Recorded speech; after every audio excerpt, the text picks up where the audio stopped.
السلام علیکم ورحمۃ اللہ وبرکاتہ۔ ناظرین، آج ہم بات کریں گے انجیر کے بارے میں۔ انجیر، اس کا ذکر قرآن پاک میں بھی ہے، اور قرآن پاک نے اسے اتنی اہمیت دی ہے کہ اس کے نام پر ایک سورت نازل فرمائی، اور پھر اللہ تعالیٰ نے اس کی قسم کھا کر اس کی افادیت کو بیان فرمایا۔ انجیر، اس کا ذکر حضور علیہ السلام کے فرامین میں بھی ہے، اور حضور علیہ السلام کے فرامین سے اس کی افادیت کو واضح طور پر سمجھا جا سکتا ہے۔ حضرت ابو ذر غفاری رضی اللہ تعالیٰ عنہما آپ سے روایت ہے کہ آقا علیہ السلام نے ارشاد فرمایا کہ انجیر کھایا کرو۔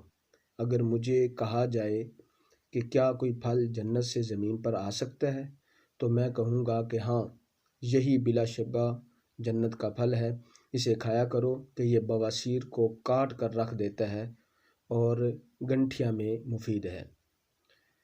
ایک اور حدیث شریف وہ بھی حضرت ابو ذر رضی اللہ تعالیٰ عنہ سے مروی ہے۔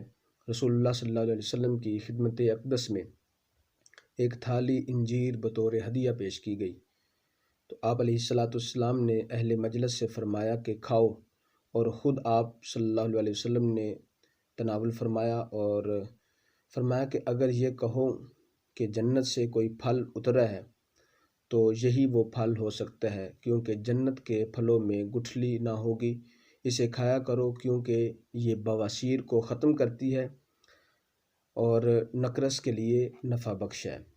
احادیث کے مطابق یہ بواسیر کو ہمیشہ کے لیے ختم کر دیتی ہے، کہ بواسیر پرانی قبض، جگر کی خرابیوں اور پیٹ کے آخری حصہ میں خون کی نالیوں میں خون کی جو رفتار ہے اس کے سست پڑ جانے کی وجہ سے ہوتی ہے، جبکہ انجیر بواسیر کا علاج ہے، تو یہ بات بھی واضح طور پر سمجھ آتی ہے کہ یہ قبض اور جگر کی خرابی کا بھی علاج ہے۔ کیونکہ بواسیر یہ قبض کی وجہ سے ہی ہوتی ہے۔ اس کے اندر جو کیمیائی اجزاء ہیں ان کی بھی کثرت ہوتی ہے۔ اس کے اندر لحمیات، نشاستہ، sodium, potassium, calcium, magnesium, vitamin A اور سی، فولاد، تانبا، فاسفورس، گندھک اور کلورین شامل ہیں۔ اس کے علاوہ وٹامن ڈی اور بی بھی اس کے اندر شامل ہے۔ انجیر، اس کے جو ہے وہ عربی میں اس کا نام تین ہے، اور ہندی میں اس کو اردا کہا جاتا ہے، پنجابی میں انجیر اور فارسی میں جمیر کہا جاتا ہے، اور انگلش میں اس کا نام فگ ہے۔ اس کی ماہیت کی بات کرتے ہیں۔ ماہیت اس کی یہ ہے کہ اس کا پودا 10-12 فٹ اونچا ہوتا ہے، 2-3 سال بعد پھل دینے لگتا ہے، ہر جز سے دودھ نکلتا ہے، پھر گول ہوتا ہے، کچا سبزی مائل ہوتا ہے، اور پکنے پر یہ سرخی مائل جامنی ہو جاتا ہے۔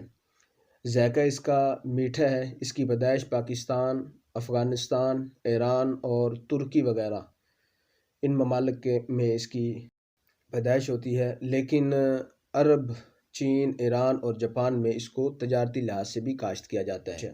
اب آتے ہیں ان کے فوائد کی طرف۔ انجیر تمام میوہ جات سے زیادہ غذا بخش ہے۔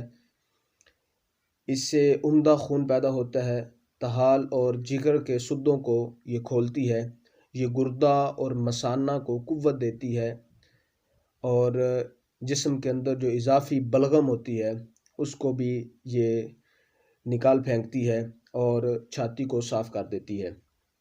کھانسی والے مریض کے لیے بھی یہ بہت مفید ہے۔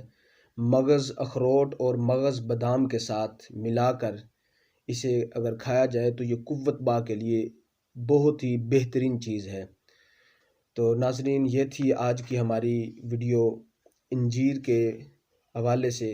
امید کرتے ہیں آپ کو ہماری آج کی یہ ویڈیو بڑی پسند آئی ہوگی۔ اللہ حافظ۔